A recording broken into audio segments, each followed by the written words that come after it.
Dick Whittington and his Cat.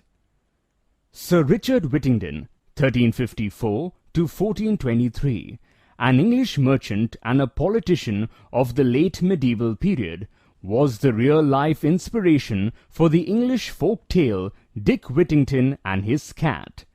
He was 4 times Lord Mayor of London, a Member of Parliament and a Sheriff of London.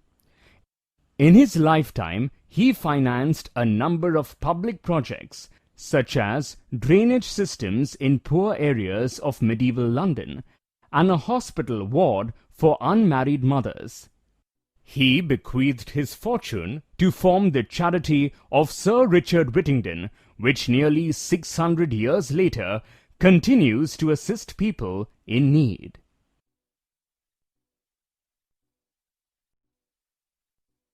Dick Whittington and his Cat. There was once an orphan boy called Dick Whittington, who lived in the south of England in a village unkindly treated by many villagers. Hearing that the streets of London were paved with gold, he decided to go there, hoping that people would treat him kindly if he became rich. "Here, boy! Are you running away from home?" "I have no home. I'm on my way to London to find my fortune." "I'm going to London myself. Jump up beside me and we will journey together." They arrived in London before nightfall. Dick was dismayed. Where was all that gold? He could only see dirty streets and unfriendly people. He slept in the corner of an alley, waking up cold, miserable, begging for food, and being shouted at. "Go away, you lazy fellow! Be off with you!" People aimed angry blows at his head, and he collapsed in front of a house of a rich merchant, Mr. Fitzwarren, whose cook was trying to drive Dick away. "Why don't you work if you need food?" "I would, but I do not know anybody who will give me anything to do." "Take him to the kitchen, feed him first, and then find some work for him."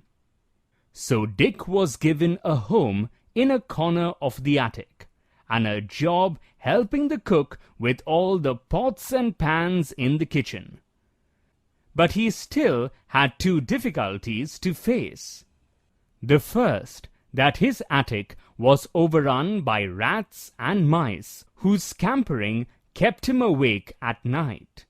But he bought a cat who chased them away, so Dick was able to sleep peacefully. The other difficulty was the cook, who shouted, screamed, and scolded Dick, even when he was working as hard as he could. Screaming and hitting Dick with a wooden spoon. "You lazy boy, take that!"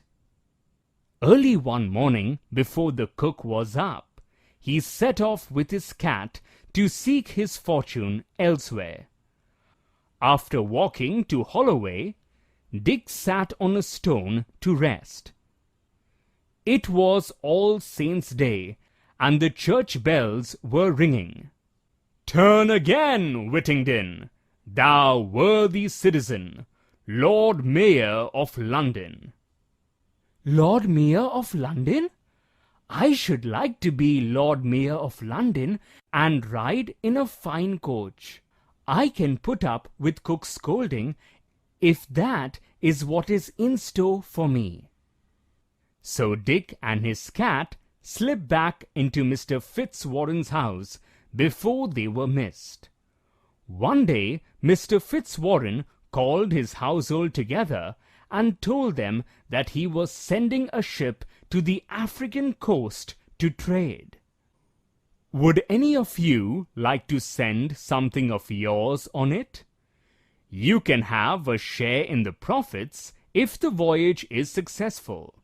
Everyone produced something, except Dick.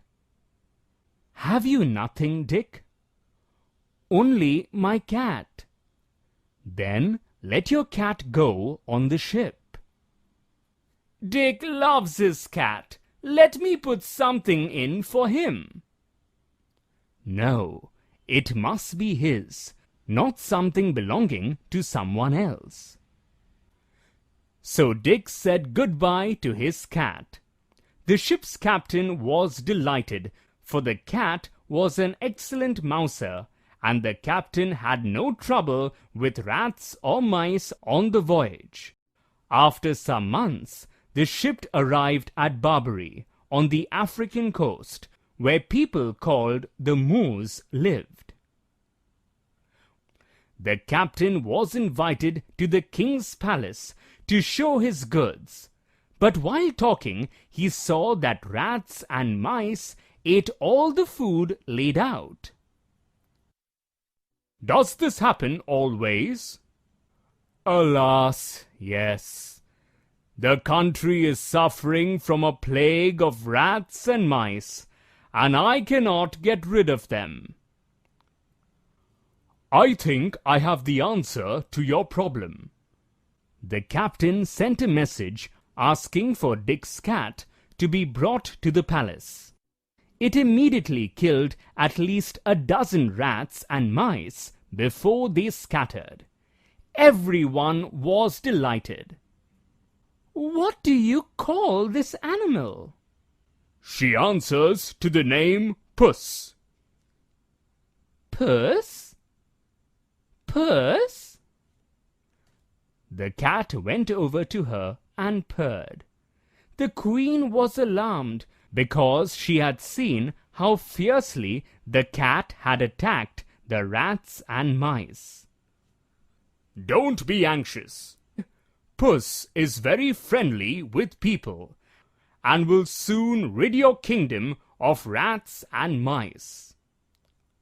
"I would give great wealth to own this animal." So the captain began bargaining, and it was agreed that the king would buy the entire cargo at a fine price. For the cat alone, the king paid 10 times the sum again.